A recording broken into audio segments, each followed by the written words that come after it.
Hello students, I welcome all of you to my YouTube channel Ashok institute. Students, ये lecture 2 है। इस lecture में हम क्लास 12 केमिस्ट्री के चैप्टर 6 तत्वों के निष्कर्षण के सिद्धांत एवं प्रक्रम के बारे में जानेंगे। इससे पहले की वीडियो में हमने जाना है कि उपधातुओं को कैसे याद किया जाता है, अधातुओं का पहचान क्या है और धातु जो बच गए। इस लेक्चर में हम तत्वों के बारे में जानेंगे कि तत्व कहाँ पाए जाते हैं। तो मैं आपको बताना चाहूँगा कि तत्व जो है पृथ्वी में पाए जाते हैं, पर इसको और गहराई से समझने के लिए हम कहते हैं कि तत्व पृथ्वी की बाहरी सतह में पाए जाते हैं। इस बाहरी सतह का नाम है भूपर पट्टी। जी हाँ, भूपर पट्टी में ही तत्व पाए जाते हैं। हमारे आवर्त सारणी में 118 तत्व हैं। इन तत्वों में कोई तत्व ज़्यादा मात्रा में उपस्थित होगा भूपर पट्टी में, कोई कम, कोई उससे कम। तो इनका क्रम हमें याद रखना ज़रूरी है, क्योंकि बोर्ड के एग्ज़ाम में इससे बहुत सारे क्वेश्चन बनते हैं, तो ये इम्पॉर्टेंट है। तो हम इससे पहले कि तत्वों को याद करें, एक ट्रिक आप समझ जाएं कि ये एक कोई लड़की है, इसका नाम है आसी।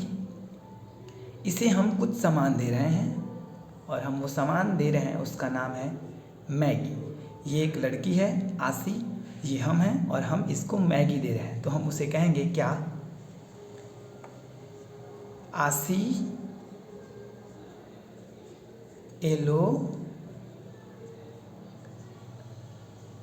मैगी।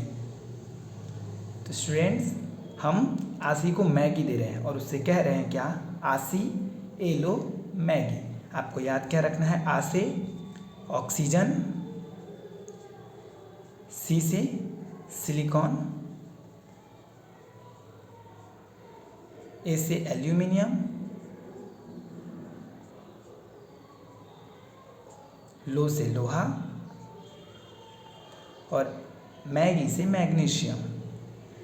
आपको यही याद रखना है स्टूडेंट्स कि भूपर पट्टी में कौन से तत्व किस मात्रा में पाए जाते हैं। वैसे आपकी जानकारी के लिए मैं बता दूं, हमारे शरीर में भी सबसे अधिक मात्रा में पाया जाने वाला तत्व ऑक्सीजन है और भूपर पट्टी में भी सबसे अधिक मात्रा में पाया जाने वाला तत्व ऑक्सीजन है। सेकेंड नंबर पे सिलिकॉन, थर्ड में एल्यूमिनियम, फोर्थ में लोहा और फिफ्थ में मैग्नीशियम। आप इतना भी याद रखेंगे तो आपका काम चलेगा। इसके अलावा इनके कुछ परसेंटेज हैं कि ये भूपर पट्टी में कितनी कितनी मात्रा में उपस्थित होते हैं। तो ऑक्सीजन लगभग 46 से लेकर के 47% तक उपस्थित होता है। सिलिकॉन लगभग 27.7% तक भूपर पट्टी में उपस्थित होता है। एल्यूमिनियम 7.5% के आसपास उपस्थित होता है। लोहा 4.2% के आसपास और मैग्नीशियम लगभग 3.5 से 4% के आसपास हमारी भूपर पट्टी में उपस्थित होता है। इसके अलावा भी बहुत सारे तत्व हैं, वो भी कुछ कुछ मात्रा में उपस्थित होते हैं, पर हमें यही याद रखना है क्या कि भूपर पट्टी में सर्वाधिक मात्रा में कौन सा तत्व उपस्थित होता है? तो ऑक्सीजन, दूसरे नंबर पे सिलिकॉन और तीसरे में एल्यूमिनियम। पर बोर्ड में कुछ क्वेश्चन घुमा के भी पूछते हैं, वो मैं आपको बताता हूँ। तो स्टूडेंट्स, बोर्ड के एग्ज़ाम में क्वेश्चन कुछ इस तरीके से पूछे जाते हैं। जैसे क्वेश्चन फर्स्ट है, भूपर पट्टी में सर्वाधिक मात्रा में पाए जाने वाले धातु का नाम क्या है? तो पिछले क्लास में हमने जाना है कि ऑक्सीजन अधातु है। यदि आपने क्लास 1 नहीं देखा है, ये क्लास 2 है, तो आप क्लास 1 ज़रूर देख लें।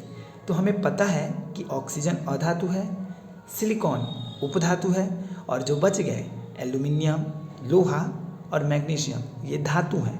पर एल्यूमिनियम का परसेंटेज 7.5 है, लोहा 4.2 है और मैग्नीशियम 4% है।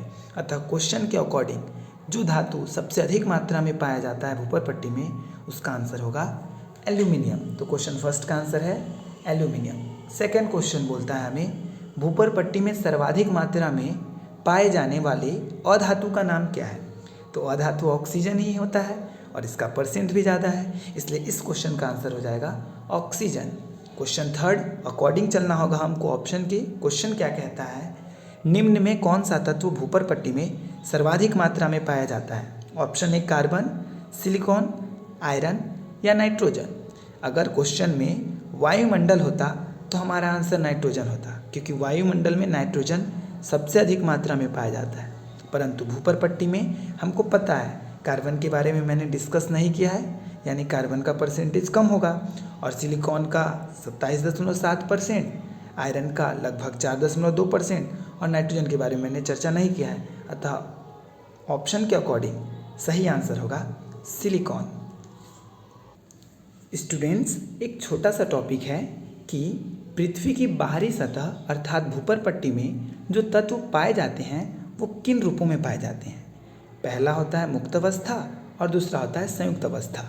मुक्त अवस्था का मतलब होता है कि कुछ तत्व ऐसे होते हैं जो भूपर पट्टी में रहने के बाद भी दूसरे तत्वों से क्रिया नहीं करते, अर्थात ये अक्रियाशील होते हैं, निष्क्रिय होते हैं। इसके एग्जाम्पल हैं सोना, चांदी और प्लेटिनम, ये इनके प्रतीक हैं। सेकंड होता है संयुक्त अवस्था। इसका मतलब होता है कि प्रकृति, हमारे जो भूपर पट्टी है उसमें जो तत्व पाए जाते हैं, कुछ तत्व दूसरे तत्वों से अभिक्रिया कर लेते हैं और यौगिक के रूप में रहते हैं। इसके एग्जाम्पल्स हैं सोडियम, जिंक, एल्यूमिनियम, कॉपर और भी बहुत सारे।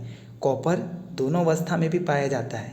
और एक बात तो आपको भी पता होगी कि सोडियम इतना क्रियाशील है कि इसे हमें केरोसिन में डुबो कर रखना पड़ता है, क्योंकि ये वायुमंडल में ऑक्सीजन से अभिक्रिया कर लेता है। इस वीडियो में इतना ही, अगली वीडियो में मिलते हैं, तब तक के लिए बाय, थैंक यू।